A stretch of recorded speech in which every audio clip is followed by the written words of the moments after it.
avec les plaisirs et les surprises de la montagne. Vous lancerez-vous dans cette balade de nuit pour aller manger sous un tipi? Et puis quand les curés font du ski, oui, ce prêtre a la particularité d'aller bénir des commerces et des télésièges le long des pistes. Une drôle de rencontre signée Mathieu Perrault et Sylvain Fargeot dans les Hautes-Alpes. Notre journée à Montgenèvre commence par une sacrée rencontre. Bonjour. Bonjour mon père. Le père Damien. Où allez-vous? Eh bien, à la cabane à sucre.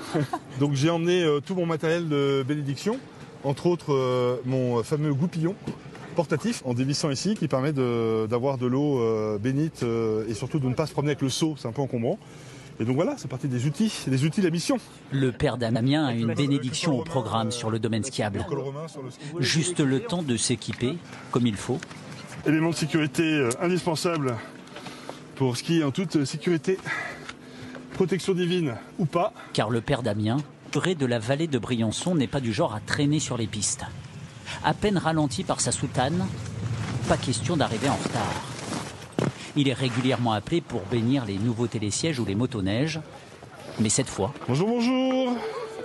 C'est un petit commerce qui vient d'ouvrir ses portes en bord de piste.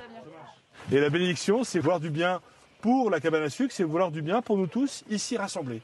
Que la justice et la charité soient respectées dans les achats et les ventes, que les commerçants soient des artisans du bien commun par Jésus, le Christ notre Seigneur. Amen. Et là maintenant, on bénit. Quelques gouttes d'eau bénite. Voilà, et après on bénit les commerçants et on bénit la cabane à sucre. La cabane. Voilà. Et puis très vite, la communion autour d'une spécialité venue tout droit du Québec.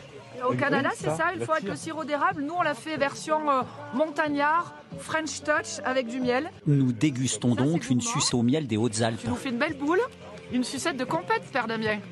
Parfait. Avant de quitter la cabane à sucre, et le père Damien, visiblement convaincu par le concept. Nous avons maintenant rendez-vous avec un enfant du pays, champion de ski. Vous avez encore un bon niveau de ski, j'imagine. Vous nous attendrez sur les pistes, hein? On va faire ça ensemble. Alors on y va.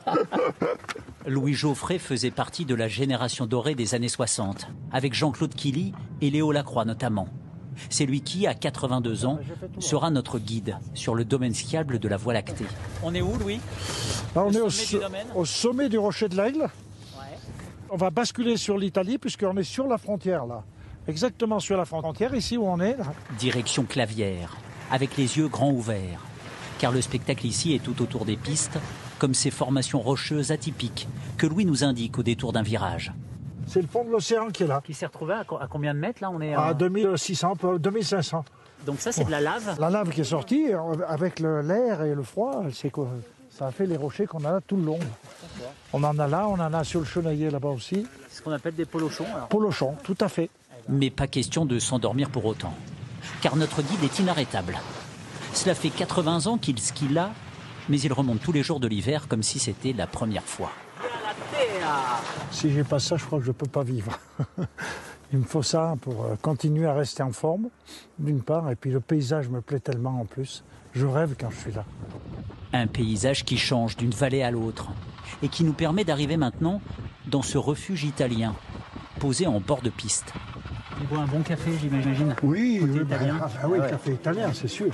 Mais avant de penser au café, Mariano, le chef, a d'autres projets pour nous. Frites, seulement frites. Des oignons Des artichauts frites. Ah, artichauts. Artichauts. Et ici, c'est du risotto. Comme ça, tu manges comme ça. Croque dedans. Ouais. Ça, c'est super bon. Une cuisine du Piémont gourmande et généreuse. Il n'y a qu'ici qu'on mange ça. Qui nous permet d'envisager sereinement la suite de nos aventures. Merci pour la balade. Merci beaucoup. On est attendu pour chausser des raquettes, ça va pas être... Alors. Ça va pas. Bonne soirée. Merci Louis. Au revoir. De retour à Montgenèvre, la doyenne des stations françaises, nous avons rendez-vous avec un groupe venu de région parisienne pour un séminaire d'entreprise un peu particulier. Ce soir-là, pour le patron et ses salariés, c'est promenade en raquette, dans le froid et la nuit. Est-ce qu'on espère secrètement perdre un collègue dans la forêt, là? Non? Oui, mais il faut pas le dire. Je dirais pas lequel, quand même, je vais pas... Peut-être même le patron. Mais après 45 minutes d'ascension, sous la surveillance de 2 monitrices de l'ESF, tout le monde va arriver à destination. Jusqu'à ce village de tipis et de wigwams, des habitations traditionnelles des nomades amérindiens, où une surprise attend le groupe.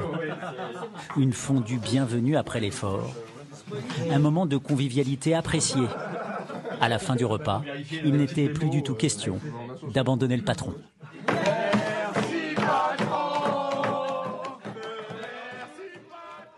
Et demain, nous serons dans le Kéra pour continuer de profiter des plaisirs de la montagne en hiver.